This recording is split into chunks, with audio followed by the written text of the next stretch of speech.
ये है Ranchi railway station का दुर्गा पूजा का पंडाल, जहाँ पे महादेव की मूर्ति बनाई गई है और यहाँ पे लाइटिंग का जो व्यवस्था किया गया है वह वाकई में काबिले तारीफ़ है।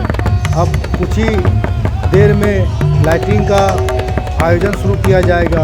इस लाइटिंग के माध्यम से आप देखेंगे कि महादेव की प्रतिमा किस तरह से अलग अलग रूपों में रंग परिवर्तित करती है।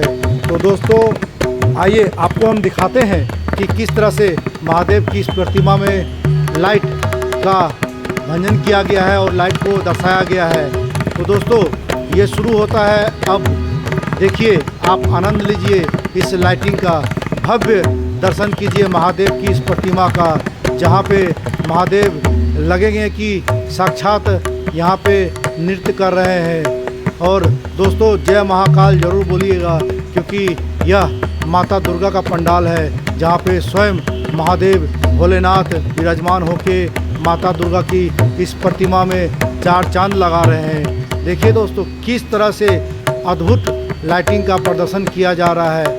ऐसा लग रहा है कि मानो महादेव यहाँ पे स्वयं विराजमान हो गए हो। और आप देख सकते हैं कि इसमें गंगा माता का भी प्रभाव दिखाया गया है और महादेव की विभिन्न तरह की मूर्तियों का भी इसमें समायोजन किया गया है।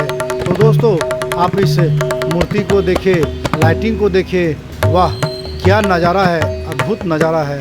इस नज़ारा को देख के तो हमारा मन करता है कि यहाँ पे निरंतर महादेव की इस प्रतिमा को देखते रहें। और दोस्तों इस प्रतिमा के साथ में आप माता दुर्गा का पंडाल भी देखें किस तरह से बनाया गया है। फिलहाल आप इस लाइटिंग का आयोजन का आनंद लें। यह कुछ ही मिनट के लिए रहता है लाइटिंग का आयोजन। हर आधे घंटे 15 मिनट पे इस लाइटिंग को दर्शाया जाता है, ताकि यहाँ पे जो दर्शक आए, जो श्रद्धालु आए, पहले महादेव के इस लाइटिंग व्यवस्था को देखें कि किस तरह से लाइटिंग किया जा रहा है। वाह, ओम नमः शिवाय का तो यह अद्भुत नज़ारा देखने को मिलता है यहाँ पे।